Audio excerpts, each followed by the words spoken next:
Dennis, are you an Inception fan? Oh, I love that movie. Okay, fantastic movie. I have learned it's a little polarizing. People either love it or they leave it going like, I didn't understand it the whole time. I didn't like it. Adam Gold may have Inception to me a little bit yesterday. Okay. Yesterday, we had him on the show. Right at the end of the show, we were ending early to make way for the Carolina Hurricanes preseason game 2, and he was at the arena, so I was like, let's hear from it. Let's see the vibes. And he talked to us, and it wasn't even an intentional, like, I didn't steer the conversation here. I wanted to do the fun stuff. I wanted to talk about Aho centering Ehlers and Jarvis. Turned out wasn't that fun in the game, but it was just preseason. But kind of offhanded, I forget even how we did it, I referenced a hint of Jesperi Kotkaniemi's playing. And Adam jumped in. Do we have this audio here? And Adam jumped in and just talked to, like, again, just offhand made a comment about Jesperi Kotkaniemi in the preseason and specifically last night. Here's what Adam said. I think this preseason is enormous for him to reestablish who he can be, because I don't rule out that Kotkaniemi has that spot when the season begins. So I think tonight, and however many times he plays, he's got to make statements. So I actually look for 82 to be a very noticeable player tonight, and however many times he plays in the preseason. And that right there, as soon as he hung up, and we had like a minute and 30 by the time we were done talking to Adam for the end of the show, I said, all right, I'm going to change the way I'm going to watch tonight. Because I was going into it looking for the statement from somebody like Bradley Nadeau or somebody like Dominic Badinka, right? Somebody in the prospect part of the team that's looking to make a name for themselves. That's the statement I was looking for, but I went, no, now I'm going to look for Jesperi Kotkaniemi. And then he scores a goal, and it's a pretty good goal. And I'm like, ooh, is that the statement that Adam Gold was looking for? And I'll say this too. There were a few times, and maybe it's just me, I got to get back into hockey watching form, right, where it's preseason for all of us, right? Refs make some rough calls in the preseason. They're getting into the mix too, not just the players, right? Maybe I'm just not in sitting back and watching hockey form. I'm used to football where we get a nice 40-second break between every play, and I get to regroup, and obviously hockey gets up and down the ice. There were a few times where, like, out of my peripheral, I went like, who's that? It was a bigger dude moving a little faster than I'm used to. And it was actually Kotkaniemi. And I'm going like, all right, maybe my guy woke up. Maybe Kotkaniemi is at 25 years old, which tell me that's not a strain. Like, if you would have asked me, he's like 32. He's newly 25. Within the last 2 or 3 months, 25-year-old Jesperi Kotkaniemi has the play, finishes the goal, moving around a little faster, pushing off a little more aggressive. Like, somebody his size is never going to be is never going to be out of the block super fast, right? Mm-hmm. It's going to take a couple strides, but he was moving, and I was pleased to see it. And he's out there killing penalties a little bit last night too. And it felt like he was very eager to play in that game, maybe to make a statement. And it got me thinking. That's like the anti-Kotkaniemi thing. That's the anti-Kotkaniemi thing, because I can't tell you how many times since I started doing the show years ago now, I've said, like, this is the game Kotkaniemi needs to step up, right?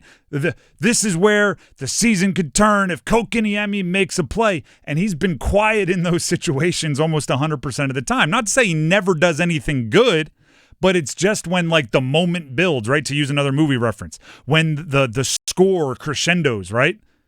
When the music starts getting louder, John Williams style, right? When it starts to bum bum bum bum bum, he's always like, nope, not today.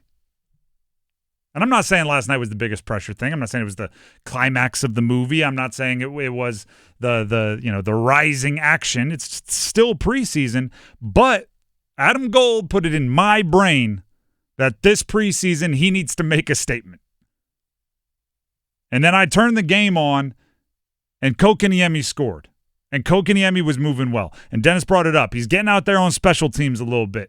And Kotkaniemi was doing things that so often when I've looked for it, he's left me empty-handed. He just turned 25. What if Kotkaniemi wakes up? Like, this is preseason, right? This is optimism time. Everybody's 0-0. Everybody's thinking about the best case scenario for their team. What if Kotkaniemi wakes up? What if all that potential? And again, I was not here yesterday. I wasn't even looking for it yesterday. One comment and everything changes. Let me ask you this, Dennis, about Kotkaniemi specifically. All right. Is there more or less pressure on him now that Logan Stankoven is being given a shot at 2C? Second line center. I think that's a good question. I think there is still more. Because he wants that job and it's slipping through his fingers? I think it's more or less the fact that they are actively trying to give that spot to someone else.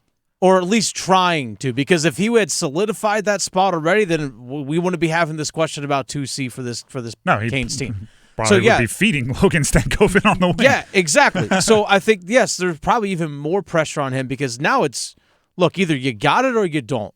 So let me put this in a different way, and this is maybe the difference. Because is he now the hunter rather than the huntee? Because for a long time, like, he was penciled in as he's going to get the first shot at the second line center. And then, when he struggles is when you'll bring Stahl up, or you'll, heck, at times like Jankowski even. But it was always scratch like we saw last year. Yes, and like high-profile scratches. But it was always Kotkaniemi was going to get the first chance. This is the first year where he's really not like first to bat for second line center, and he has to go outplay somebody rather than maybe try to avoid the dumb mistake, right? And it's just a tiny little difference in thought process that might unlock something in somebody who, like, physically does have potential. And that's why he was drafted as high as he was, and that's why he got the offer sheet that he did, and that's why all of these things have happened in his careers because of what the idea of him could be.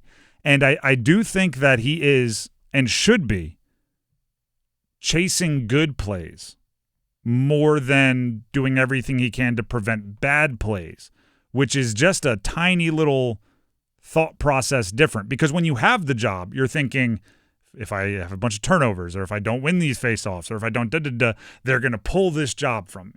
When you don't have the job and you have to go earn it, you're thinking, like, I got to score goals. I have to outperform him. Logan Stankoven got a goal in the first preseason game. If I want to keep pace, I have to get a goal in the second preseason game, and I have to do this, and I have to do that. And then he came out and made a statement. Now, here's the golden $1 million question. Okay. Actually, we'll call it, like, what is it, $4.8 million question? Yeah, $4.82 million question. The $4.82 million question. Can it be consistent? That's the key word. Yep. Because we've seen stretches. Yep. Especially, remember correctly, towards the end of the 2023 season where he was playing extremely well. We saw a couple stretches last year. It was like 6, 7, 8 games. It's like, okay, is this the time? But then it hasn't been. Usually as soon as we're anticipating it not being there, he gives us like 4 or 5 games where it's there. And then we go, all right, there it is. And then he's like, never mind.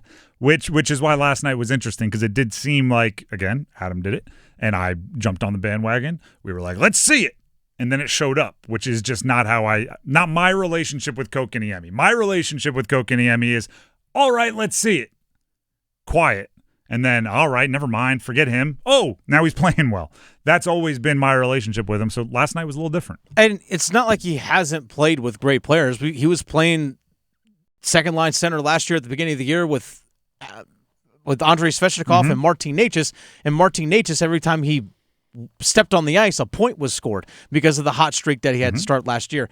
And we didn't see somehow Kotkaniemi didn't capitalize on that. Somehow Kotkaniemi was on the floor on the ice with Necas. Necas would finish with 3 points and he'd be +6. Yeah. And Kotkaniemi would be no points. It's like, how is that even possible? I don't know. Obviously, actually, I should have said +1 million. I got to get better at my exaggeration. Yes. He wasn't actually +6. But it was Martin Necas was on an all-time heater. Kotkaniemi was around it, and it didn't rub off at all, which was a really weird place to be. So basically, I'm entertaining the idea that Jesperi Kotkaniemi can make an opening statement that changes things for this year for the young player. And I'm trying to remind myself that he's 25, not 35, because he's lived a life in the NHL already.